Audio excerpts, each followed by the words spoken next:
Hey there, welcome back to Business as Unusual. This week, we're diving into a heartfelt chat with Curtis May of Practical Wealth Solutions. We talk about finding balance, prioritizing joy, and redefining success beyond the grind. Let's get into it.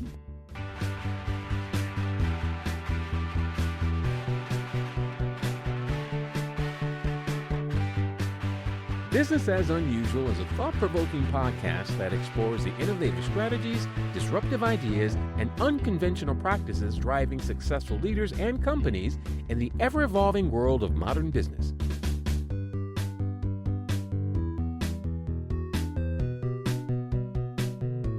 Subscribe, comment, and share for weekly inspiration with our host, Aicila.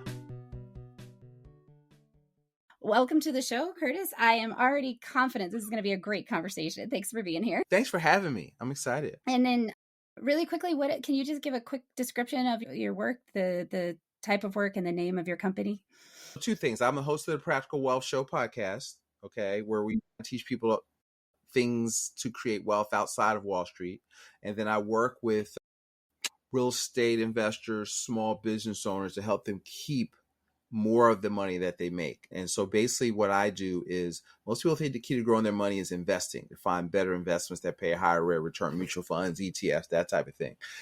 I take the completely opposite tack. So there is more money in minimizing the losses in your life. We call them wealth transfers than there are trying to make winning investments. So we teach that if you want to create maximum wealth, you have to create maximum efficiency first, right? And stop giving money away. How you manage cash flow, taxes, how you fund retirement plans. There's a lot of friction where you're losing money at. And so I chose how to not do that. You're singing my favorite song. Efficiency and systems are like, and spreadsheets, you know, that's amazing. It makes everything flow just a little bit better. There you go. You love language. Yes, exactly. You got to have frameworks and a philosophy. Jim Rohn would say most people don't have a money problem. They have a philosophy problem. And so the philosophy we've been taught is taught by the financial institutions. So they teach us what I call the accumulation theory, which is buy and hold, dollar cost average, get out of debt, buy term investor difference, max out your qualified plan. And it's all predicated upon accumulation and Monte Carlo simulations where if you do this at this rate, you'll have this much money at 65 or wherever you're trying to retire. And there's so many moving parts to that. Every time I'll go into that, the elements that make that whole thing not work. And then I teach efficiency and velocity, right? So velocity is an economic principle of money moving through assets, and you don't want to leave stuff stagnate. You want to create velocity. You want to have cash flow. You want to have leverage, liquidity, and then you want to store your capital where the institutions store their capital. Where do banks store their cash? It's not in a big vault with gold bars. It's not like the Beverly Hillbillies. So quote that. You're ruining my childhood fantasies. Is that just under the bed with the suitcase? I know. You're like Scrooge McDuck. They're just not rolling in the vault, rolling around all the money. So one of the things we teach is the process of banking. We call it become your own banker, but banking's a philosophy, right? It's not like a product. It's a product that we use to implement the banking. But if you think about how the bank works, there's three players in the banking business, right? You got the saver, so the depositor, right? So when you get paid, it goes into somebody's bank. Then you've got the banker. Banking is controlling money. All money got to move from one party to another.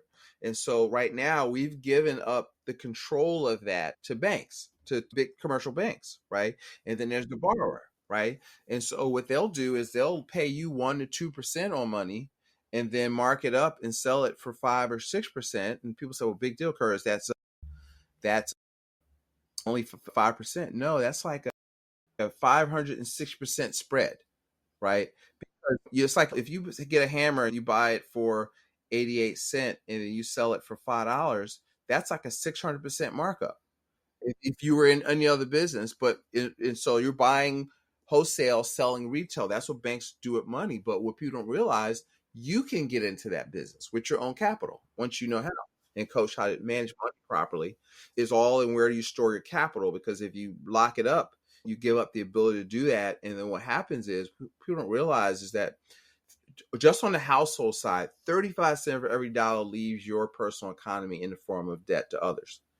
And so while you're trying to save 5-10% and you're trying to get 12-14% rates of return with risk, right? Which means probability of loss.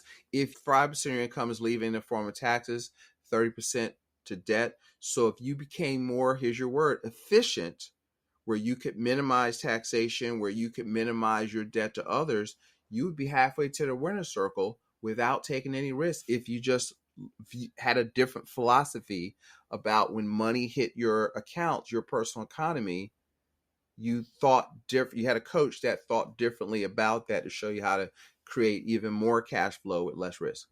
So that's longer. That's kind of what I do, but that's the thought process. I try to get people, look, I want you to be able to separate facts from somebody's sales pitch. Yeah. I work with a woman who does money management specifically through insurance, and she teaches a course called Indigenomics. And one of the things that she talks about is it's not how much you make, it's how much you keep. And I thought that was a great way to boil it down. Like, yep, that's the core right there. And how hard it works for you. That's what I add to that. So what you keep and how that works for you. And then you add to that how it works for you. I've always been a little suspicious, honestly, of the stock market. My dad is into horse racing, and I feel like horse racing and the stock market are very similar. You need a lot of personal knowledge to know which horse to bet on, and then they could still go lame. Like, it's just how it goes. And it's still a bet. And it's still a bet. Investing is not betting, right? So Warren Buffett's mentor, Benjamin Graham, said, here's what investment is. So when people talk about investing, I said, let me tell you what I call investment. And then let's see if that compares to what you think investment is, right? So an investment is something where and this is from the book, The Intelligent Investor, upon thorough investigation, you put your money into it, you deploy your capital where you have one, safety of principal. So that means you put in 10,000, you're supposed to give it 10,000 back, and a reasonable opportunity to make a profit. So this is my add to that, a profit in the form of interest, dividends, or rent. Okay. And so cash flow. And then if it doesn't, so get back to Benjamin Graham, if it doesn't fit that definition, you are speculating or gambling, right? So most people are gambling because they don't investigate nothing thoroughly. They don't, and then they're putting money in things they can't control. They can't control whether markets go up or down. So I'm not saying not do that. What I'm saying is think. There's no money box. You have to, so production starts all of it, because you're in what I teach is that your number one asset is you, right? And so what do you invest in? Your mindset, how you think, who you hang around, what you listen to, what you watch, what you read, your skill set, right?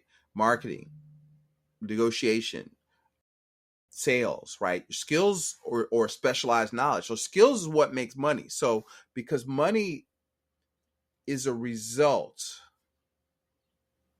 okay? People say I need more money and it's not fair, whatever. And money's a result of creating value in the marketplace. So if you want more money, then the question you got to ask yourself is, how do I create more value? How do I become more valuable to the marketplace? You're not valuable as a person, but we're talking about economics. Do you have something to trade that somebody wants to buy? And or service that solves a problem for somebody. So you want to ask stuff like, well, how do I solve more problems for more people? So you want to look for problems. Entrepreneurs solve problems for a profit and fill a need. And so people are thinking about this wrong, so they'll feel guilty about making money. But if you're profitable, that means you're serving people at a higher level. Oh, we're super aligned. I think my business is different. I don't do practical wealth. I work with entrepreneurs who are seeking to bring an idea or a new service into the market. And there's a lot of messaging that there's a way to do it, right? And I'm like, first, you have to be grounded and aligned in what you're doing. Because if you just bop all over, which we're going to do because we get so much messaging that someone out there has the right way to do it and they're going to sell it to you. And I just don't believe that. I think that people have that wisdom inside of themselves. But like what you're talking about, having a framework or a set of tools that helps you to better express that value or wisdom is a key part of the success, because you don't have to keep reinventing the wheel. You can learn from what other people have created. And I did a class training a couple of years ago, a train the trainer program with an international cohort for what they call post-growth entrepreneurship. And it's talking about the ways in which we conflate profit, which is what you're talking about, the money you make that's a value, and extractive profit, which is when you take from the environment or the people or the community without giving back. So you're not actually part of the ecosystem, the business ecosystem or the natural one. And I found that to be a helpful distinction, because a lot of folks are, like you said, they have a good heart, and they think if they have a good heart, they can't make profit. And we're like, no, that's not the thing. It's that if you have a good heart, you care about your impact. You're not going to make $10 billion and have your workers not have healthcare.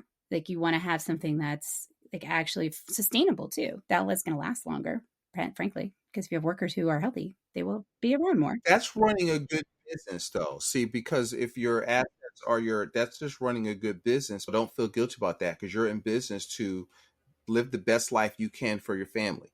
And so everything else now, you creating jobs and all that's just a byproduct of that. Like, so you can't do it all, and you need to delegate. But it's like, don't forget making the main thing, which is you got to earn money, you got to spend less than you make. Okay, so that's defense. That's where I come in. So that's what I do. I mean, I talk about marketing, but like what you're helping them do is what I call offense. Or I work with like real estate investors. And so if I will coach a lot of real estate gurus, I'll coach their students on good money management habits, right?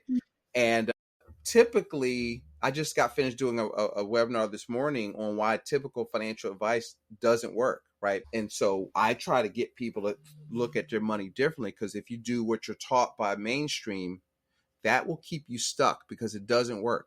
Because they're focused on what I call the accumulation theory, but what you should be focused on is you can't eat equity, right? And so they should be focused on cash flow, right? So that if you shut the business down, you're still supposed to be financially free. See, too many people want to sell the business and they're going to get this big exit, but you want to be with your profits buying or building, we like to call them cash flow engines, but that's other businesses that throw off residual income, that's real estate, that's apartment buildings, that's notes, whatever, with your profits to buy. So now the money from the business is running up the score, right? And so when you look at investing, there's 4 asset classes to investing. It's not putting money in a mutual fund. It's really not even investing. I call it speculating. But when you look at 4 asset classes, business, right? So your number one investor, this is what, if you talk to typical financial advice, they teach you to put money in a cash balance plan, or you need a solo 401k, and all of these things where you put your money in a straitjacket for 30 years, where you can't touch it. Whereas you want liquidity, use of control of your capital, because you need to get it back or leverage it. Or we teach people a process of collateralization, where you can leverage your cash to reinvest it in your number one investment, your business.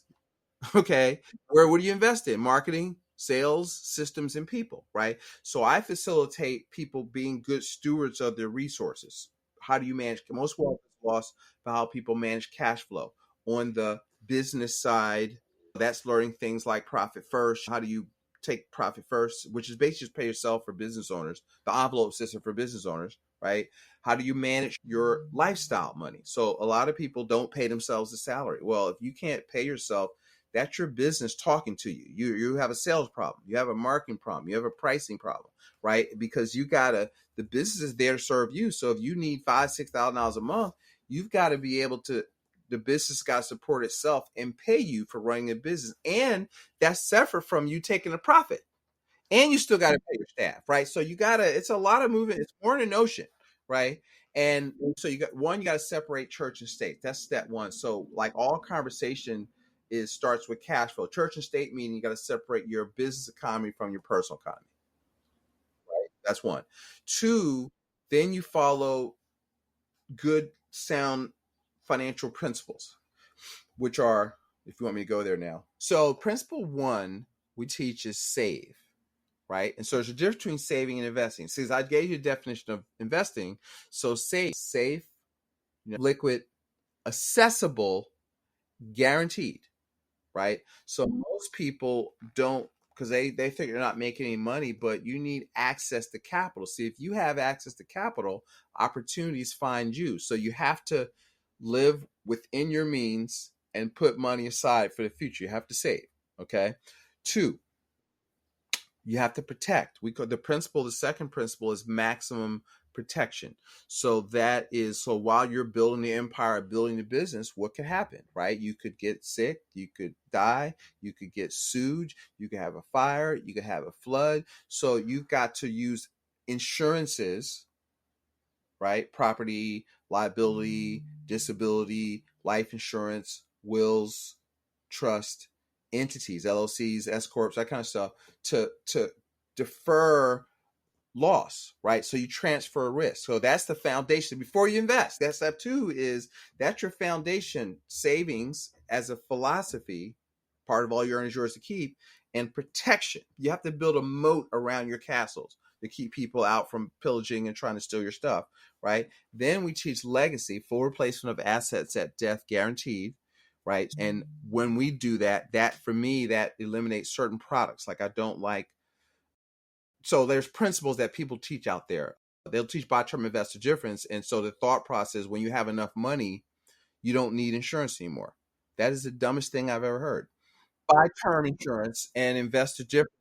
Buy term investor difference in like the stock market, because that's what they want you to do. And they'll say, well, all right, you got $1 million built up in your whatever. And so now you don't need insurance anymore. Think about this. If you paid your house off, let's say you had homeowners insurance, right? If you paid your mortgage off, would you drop your homeowners insurance? Probably not, because it's expensive to fix things, right?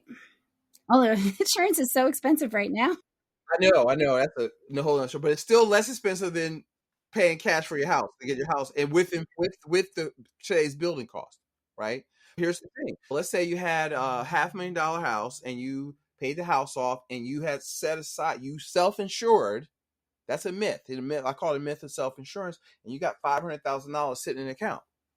Would you now drop your homeowner's insurance? I mean, me personally, I wouldn't. I'm risk averse. So that is and see, again, so you got to manage risk. That's risk mitigation comes before investing, right? Because if you had the $500,000, but you transfer the risk to insurance company, what does that allow you to do with that $500,000 since you don't have to hold it in the house fund, quote unquote? I mean, right. You could invest it. You, like you said, capital. That I never thought of it, that capital means opportunities come to you.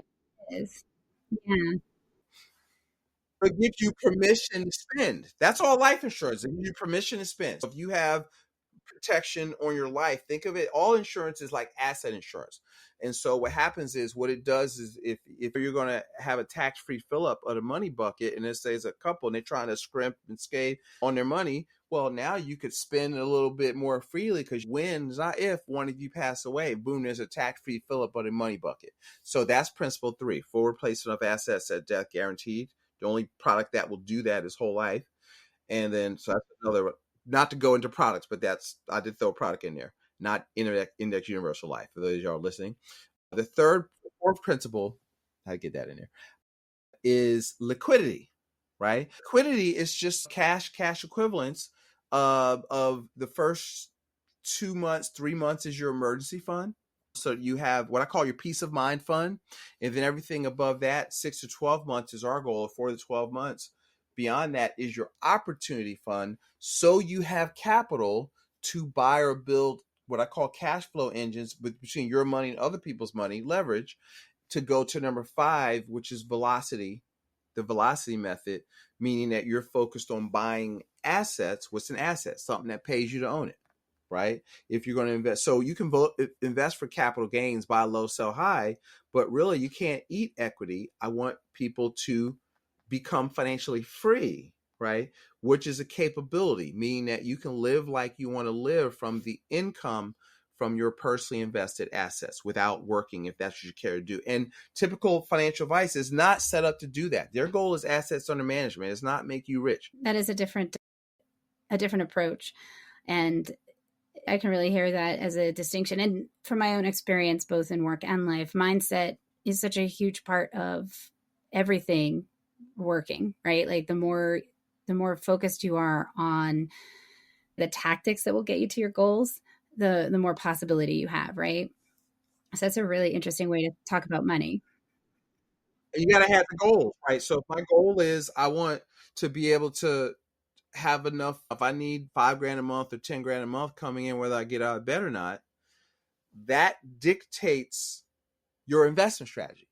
Because most people are invested, they're buying low, hoping the market goes up to sell high. But now you have to liquidate the asset, sell the shares to turn it into money, as opposed to, let's say you were trying to buy 2 rental properties a year for the next 5 years or 2 apartment buildings a year. So something now you got to learn some stuff to be able to do that. Okay. That's why I teach people investing is more about becoming something than about buying something. So you have to become a good business owner. You have to become a good. And so most people don't want to become. What I'm saying is not right for everybody, because if you don't want to think and you just want to work and put your head in the sand and fund your 401k and hope the fund manager is really smart, you probably should not call me. I'm telling you right now, right? Because it's your money, not mine. And so what I want to do is empower people to think, right? 2 + 2 is 4. This is not that complicated. And so I believe that, right? And I think that if somebody told you the truth and showed you where to get your information and you had principles that you follow, and you read 8 to 10 pages a day of a good book, you listen to podcasts every day and audio books, and you get a good team of advisors around you, you can win. Yeah, if you know the rules, then you're a few steps ahead, and principles in this case. Yeah, it's hard to win a game you don't know the rules, and most of us in the financial world are playing by the wrong rules, or we don't know the rules at all. Right? So, and that's the problem. So I teach people the rules. I don't play the game for them, but I teach them the rules so they can play the game more effectively and more efficiently. And that's what we do in working with clients. I think I can guess, but I'm going to ask directly anyway. What would you say success looks like to you? Success to me looks like, I was in Florida last week for a conference, and if I got there 2 days early because we got an extra days, and I realized I'm a really good beach bum, right? And we were in Atlanta, so it wasn't about the beach, but the pool thing. I was literally at the pool from about 10 o'clock till 3 or 4 o'clock, jumping in when it got too hot, ordering wings and frozen margaritas, and reading a book underneath the umbrella. I was like, that's what I'm talking about. I like that. I like playing hard. We like traveling. And even if you but I love what I do though. So if you dropped $1 billion on me, because you want to be able to do what you want to do instead of what you have to, it's freedom, right? It's 2 types of freedom. It's freedom from, this is quoting Dan Sullivan, freedom from, so I've had to work for somebody else for 20 years, right? But then there's freedom to, right? Freedom to get up and do what you want to do without having to ask for permission and live autonomous life. And so that's what success looks like to me. Whereas I have freedom to, it could be little stuff like going to the restaurant and reading the menu from left to right and not right to left, right? What's the price? And let's look over here. What is that? You want to be, it's like little stuff like that. Freedom is being able to indulge my children when they say, all right, Dad, I want to go to Europe with my best friend for a senior year, so I'm able to book the tickets and help her go to Europe for 2 weeks. My middle daughter just got back from studying abroad in France for 5 months, and we went over there to visit her. And her oldest sister had already graduated. We all 5 of us were there in Paris, and so it's that kind of stuff. It's not so much like cars and houses and Lamborghinis. It's really like whatever is important to you, that you have the wherewithal to do what you want to do when you want to do it. And that's what success looks like to me. You're playing another of my favorite songs. That's great. Yeah, it's kind of like it's like faith, family, finance, and fitness. If you want to be like a total balanced person. And you have to work at that a little bit every day. Do you have date night? Do I tell people, look, I learned from studying Dan Sullivan from Strategic Coach. He says, listen, especially for entrepreneurs, you cannot double your income until you double your time off.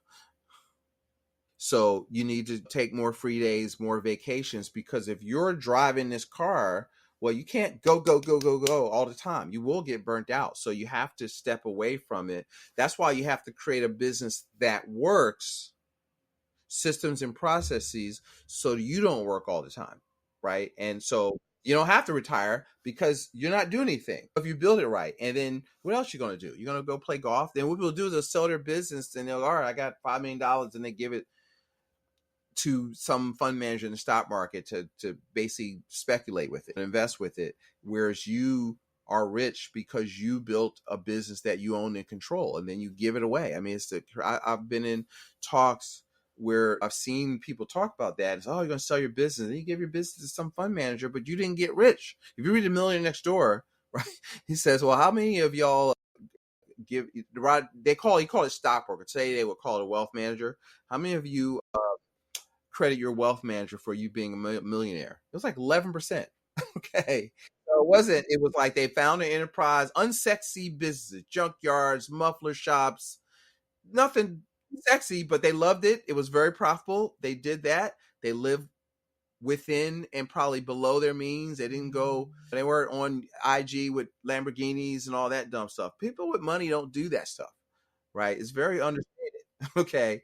And I always tell people, look, I'll talk to these online people and they're like, oh, I got to show receipts. I said, listen, you need to have the cash flow glow. Okay. Because people can tell if you're doing okay, because you want to have impressive financial statements. You want to have peace of mind, and you don't need to, because what happens is good financial planning is not investing, right? That's not financial planning. Financial planning is really 5 parts: helping families spend, save, invest, insure, and plan for financial independence, right? And so investing is one of 5. And I would argue that if I was doing it in order, it is number 5, not number 1. It's not the first thing you should be: save, protect, legacy, liquidity, velocity, right? That's the order. And then what I think you have to do is, to your earlier point, I found this out after my first midlife crisis at 28. So where success is a journey. It's not a destination. People think when I get here, when I make 100,000 or 500,000, $1 million, I'll have made it. But no, you've lost a lot of time. I went from 22, I got into the financial services business I'm at. And I was like, oh, you're going to make 100,000. I was chasing to get a ring out in the company I was with. You made 100 grand. And I didn't work. I was obsessed with this. I worked all the time. And I looked up, I was like 27, about turned 28, and I wasn't rich, but I hadn't played any basketball. I was out of shape.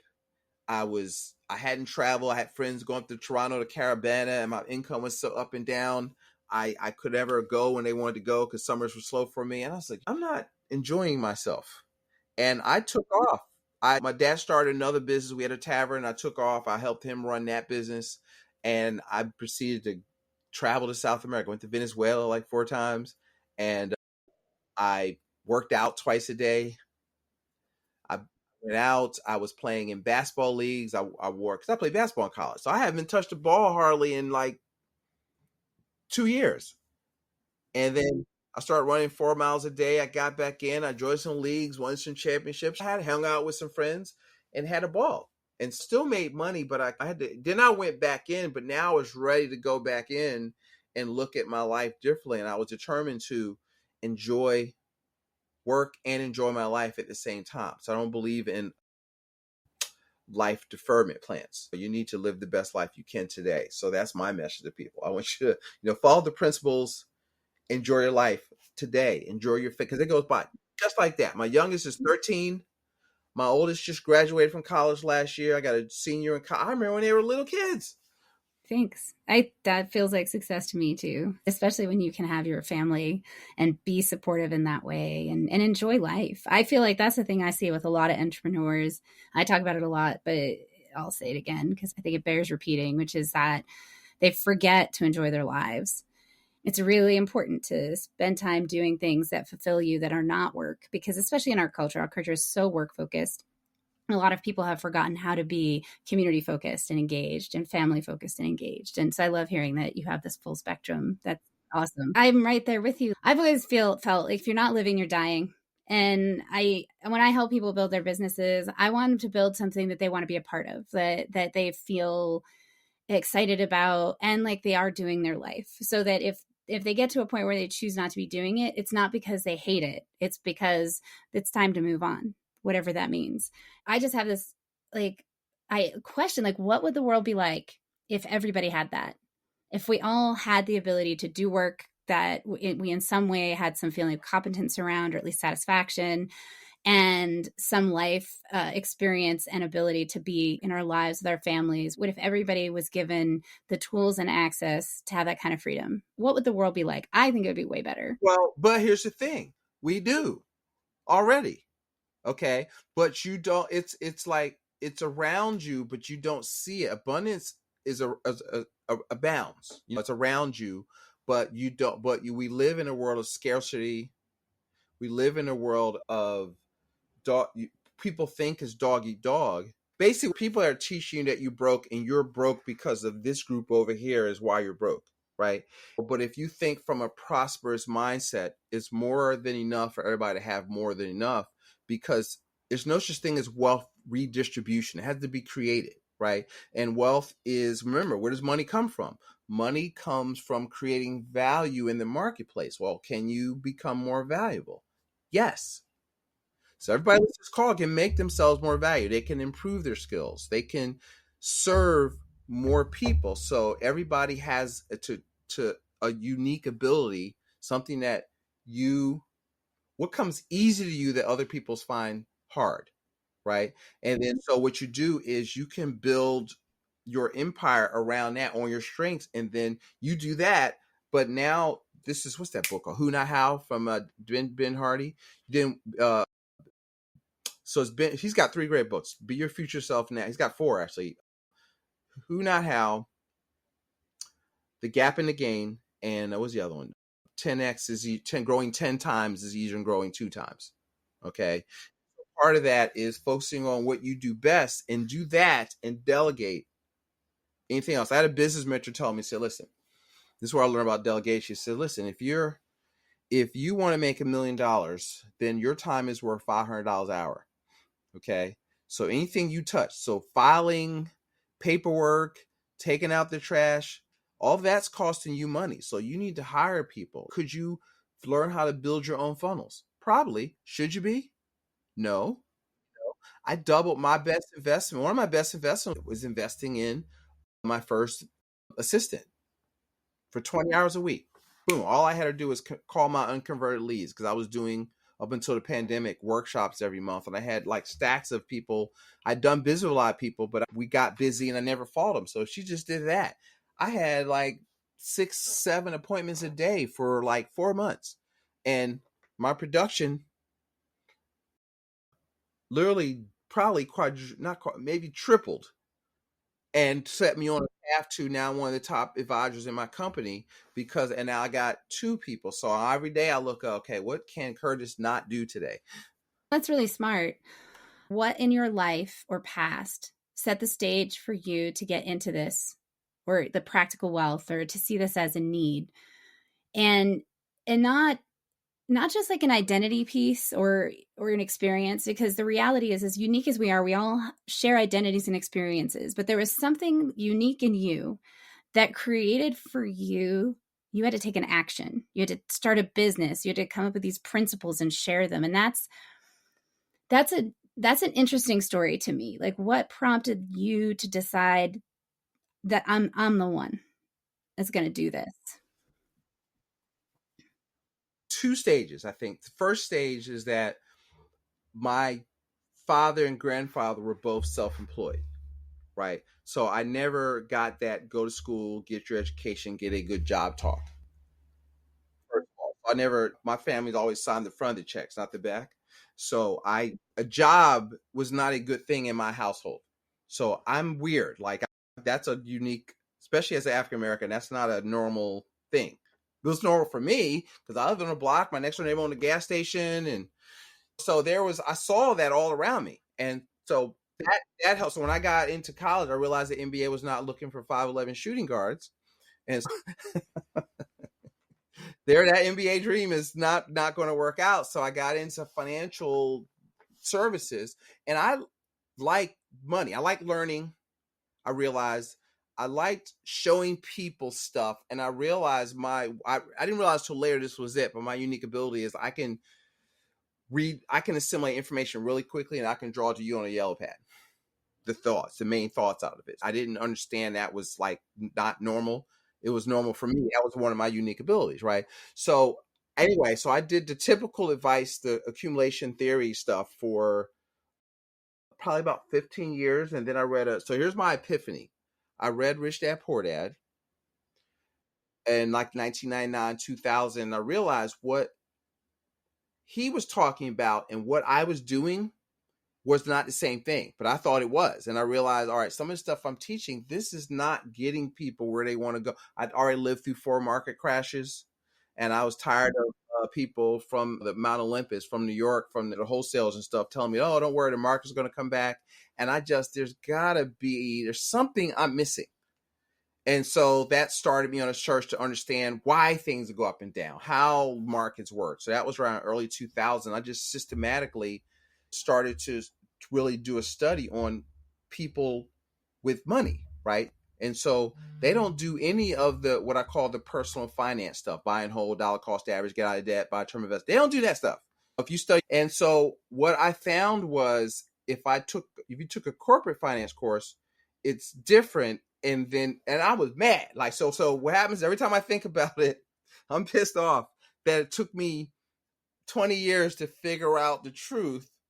And so I feel my mission is teaching people the truth, what I call the velocity method or corporate finance, where they teach you velocity of money, right? They teach you cash flow, to invest for cash flow. They teach leverage. They're not trying to get out of debt. Apple has tons of debt, and they have like $1 billion in cash, and they would not take the cash and pay the debt off. Okay. That's a balance sheet neutral decision to them, right? And so, but you have to dig in and understand how our tax system works and to kind of get your mind around that. So that's a little bit of a paradigm shift in thinking. Liquidity, we talked about that, and leveraging your assets where you can we teach strategy of collateralization where you can borrow against your assets, use them, but still have them making money. And so what I found that I'm excited about, that I feel is my calling, 2 parts. One, I found that works in personal finance. It's better, it's safer, you have more control. And I work with everybody, but I always tell people I'm Black. I'll just say Black. I'm African American. I'm not that fancy. And I happen to know a lot of Black people. And guess what? If Curtis doesn't show them this stuff, they're not going to see it. And so, you know what I mean? And sometimes I got to give it to them like raw, which I will. My theme of my show is stop looking for other people to solve your damn problems. And so that's kind of like my bigger thing is to really, y'all got to stand on your own 2 feet. I don't care what color you are. You got to take control of your life and stop looking for people to do it for you, tell you what to do. I want people to be sovereign people, really everybody. I think to your point, if everybody was like that, which is how the country started, we would all be better off. If we got back to the roots of how this thing is supposed to work. It didn't work for everybody initially, but it was still a good idea. Okay. And so that's how I think about it. So that's kind of like with the products and how I generate revenue. The mission is to create financially independent families, financially independent business owners, because I think the information that they're getting is not serving them. That's a long, how's that? I don't go there that often. I have like really deep-seated philosophy of why we do this. And if you ask me, I will tell you, but you asked me, so I told you. I absolutely want to hear that because I'm here for business as unusual. It's the point of the podcast. And I agree that the more financially sovereign people that we have in this country who feel that sense of, that's part of what I do with people is, like I said, I try to stand between them and all this messaging because I agree that there is abundance. And when you've had that kind of limitation cultivated, and I do feel like certain populations get that limitation cultivated in them very regularly, then it's harder to feel like it's true, to trust it, to feel like you're allowed to access it. I was in some difficult situations in the past, and I I likened it to like the minute I got the boot off my own neck and it was my boot, I was doing a lot better. But I didn't know, because a really effective system of oppression teaches you to hold yourself down. A lot of times it is your own. Yes, it is your own boot, right? It is. It's my leg. And I'm like, yeah. So you got to change your mindset. Yeah, and then the other part is there's whole groups of people that teach this victimhood to different minority groups or this and that and all that stuff, right? All that division. It's just BS. It's like division. And so what happens is, because if you don't see yourself as a victim that you need this group to advocate for you, they don't have a business model. Right. Well, and there's that balance. There's a duality of the fact that absolutely we have a system that is designed to work. You had to go find the truth, and you were in finance and you had all of these advantages. And we have a system that is designed to gatekeep and cultivate. And so that both are true. People are they are not necessarily fully supported, right? And what you're also saying, I think, is equally important and valid, which is that in the end, we have to start with giving ourselves that trust, that validation, and that confidence to take those steps and to be okay with risking ourselves in these different ways. And it's partially why I do the podcast, because I feel like every time I put the story out there, somebody else might see a way that they have access. And because that's the biggest megaphones are not necessarily the most helpful to the largest group. Yeah. Yeah. I mean, 100%. And so, like, if you look at there's 99 percenters, there's 1%ers. But if you look at the 1%ers, there's not a lot of nefarious stuff going on there. It's their mentality is different. Because a lot of information, so what I tell people, look, the information's out there. I didn't know this stuff. And so all right, I want to say this, but I heard a long time ago, if you want to hide something from a black man, where do you put it? In a book. I've heard that. So that's harsh, right? But I teach people, but I heard that and I says, okay, well, you know what? Curtis reads at least, I've read 2 books, sometimes 3, 4 books a month for the last 30 years. So I'm well read. I know what's going, and so if you know what's going on, you'll know what to do, right? There's people that haven't picked up books since high school, since college. And so they're stuck mentally. And so that's the thing. So it's not that. There's this, the information. I don't never feel sorry for people because the information is out there. And so I try to inspire you. See, all I can do is lead you to water. I can't make you drink, but I'm trying to do, like on this show, I'm trying to make you thirsty. Okay. So if you email me, I'll send you my recommended reading list. Right. And to kurtman@gmail.com. I will definitely be emailing you for your reading list. So I love what you're up to. It's great. See, I hope you're getting mad. I hope I stepped on some toes out there. Good. Okay. And that's the thing. It's like, all right, now, when the student is ready, the teacher will appear. And now Curtis is a good coach for you, a good financial strategist for you, but even to work with me, you gotta qualify, and I'm going to give you some homework, a book or 2, a video to watch, and because I don't have the energy to convince you if you're stuck in a one way of thought. If you think, okay, you can walk on water, don't call me. And because I don't have the energy to try to convince you otherwise. Just go ahead and go work with them. It's a waste of time. A person convinced against your will is of the same opinion still. Mm-hmm. I have 3 other quick questions. One, tell me about advice you received that has influenced the way you approach your work. So I've never been afraid to try. One of the big advice that I received is activity produces knowledge. Knowledge does not produce activity. So everybody wants to, I got to read, I got to know everything, I got to do this. And they're putting off the work. Emerson said, if you want the power, you got to do the thing. So I try to work on doing the thing and then adjusting and getting better at it. I just training some people. I said, listen, if you just show 2 people this talk, by the end of the month, you will be relatively competent just through the repetition. Repetition is the mother of learning. So I've heard that at 20, and that is a driving force. If I want the power, I got to do the thing. Don't be afraid to try, right? Because before you can be good, you got to be bad. And before you can be bad, you got to try. So mess up. Go screw up. My dad said, look, you learn by screwing up. You learn by making mistakes. That, if you want a second one, that's the other one. You learn by screwing up. And so he would say, look, you got to try stuff. When your age, when you eat, your whole family eats. So try stuff. Don't take risks. I never would let that go. But, so. I feel that in my being. So being an entrepreneur, finance, all of this, what do you do to keep yourself inspired and recharged in this type of work? Yeah. So I like going to masterminds. Like last week I was in Nashville. So I always try steel sharpens steel. So I get around people in my industry, outside of my industry, and I always try to be the dumbest broke person in the room.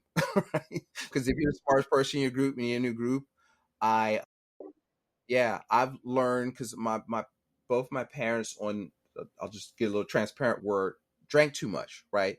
And so at an early age, I learned, okay, so stress, drink, smoke, gamble, bad habits, right? And so I probably was like 14. I was like, okay, I need a different choice. So if I'm stressed, I work out, I read, I listen to, I told people Jim Rohn today, listening to Myron Golden Bible study. So I'm always, because you're always negative, right? Myron would say intention, you have to be intentional, but when you are intentional, the next thing that follows is distraction, right? So distraction always follows intention. So when you try to do something, something's going to jump up to smack you in the head to try to knock you off what you're trying to do. And so you've got to be able to work through that. So how I work through that is I constantly keep putting good stuff in my head. So you read 8, 10, 12 pages a day. I listen to audiobooks. I listen to podcasts. So I don't watch TV. Cut TV off. That's the other thing. Okay. I didn't even know about the assassination attempt for about 2 days. I saw stuff pop up on YouTube, but I'm really focused. I'm really intentional. So I don't watch a whole lot of TV, and because that doesn't make me money. And that doesn't allow me to serve my clients at a higher level. So I'm always trying to get better, because getting better for me allows me to serve my clients better, and serving my clients better generates more revenue for Curtis, so I can travel and do all the fun stuff I like to do. Nice. And then for folks that are listening and they want to learn more, follow you, get in touch, will you say anything that is a good way for them to connect? Yeah. So if you want the reading list, you can email me directly at curtmay, CURTMAY @gmail.com. I'm a big fan of liquidity. So if you want my book, my report, The Value of Liquidity, you can text Be the Bank, BETHEBANK, all one word, all caps, right, to 55444. So if you text so it's a short code, right? So you text 55444, and then in the message put Be the Bank, and then we'll send you that report. And then I would say, listen, if you want more of the madness that is Curtis, go to YouTube and check out the Practical Wealth Show. And if you'd like to have a conversation, I think I have a gift for your listeners with another, I'll send you to put in your show notes, called our 3-part framework, 5 principles of personal finance, where I go deeper into that concept in a short report. And if in that link, it'll have our calendar link. So if you'd like a complimentary strategy session, we give you 30 minutes. We can talk about whatever you want to talk about with regards to money. I don't want to talk about the weather. Thank you. You were not going to teach underwater basket weaving, but you will talk about money and practical wealth management. Sounds fantastic. Thank you so much for your time. Maybe a little bit of basketball, like how to move it out the ball. If you got kids that are playing, we can talk about how to teach them how to not stand there and take turns playing one-on-one. That's my pet peeve. New basketball players, they learn all these drills, but they don't know how to move it out the ball. But anyway, that's another story. So that's fantastic. All right. So kids and basketball, practical wealth management. And thank you so much for your time. I really appreciate you being here. It was amazing. My pleasure. Thanks for having me. All right. Bye, everybody. We'll see you next week. I hope you enjoy the show. I love making it. If you did enjoy it, consider hopping over to the review portion of the platform you listen on and letting other people know about it. Or share the episode or the entire show with a friend, or subscribe to the show. Definitely reach out, get on my newsletter, follow me on social media, and let me know what you like, what you don't like, and what you'd like to see in the future. Well, we love our guests. Appearance on the Business as Unusual podcast or any Bicurean consulting production is for information purposes only and is not to be considered an endorsement of their business practices, or character. Please properly vet anyone you find through this podcast and generally before you do any business with them. Thank you for listening.